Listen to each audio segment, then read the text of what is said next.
లోకంలోని మన పిల్లలు బ్రతకాలి అంటే ఈ లోకంలోని మనకి డబ్బు అవసరం, ఈ లోకంలోని మనకి చదువు అవసరం, ఐశ్వర్యం ఆస్తి మనకి అవసరం.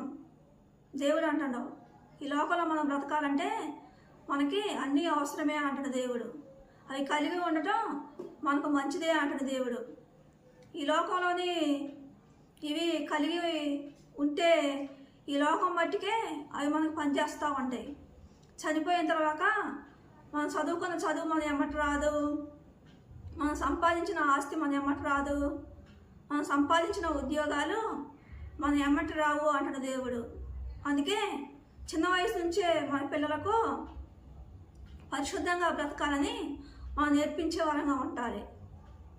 మన పిల్లలు పరిశుద్ధంగా బ్రతకాలి అంటే ముందుగా తల్లిదండ్రులుగా మనలోని మంచి లక్షణాలు ఉండాలి అని చెప్తున్న దేవుడు. మన పిల్లలకు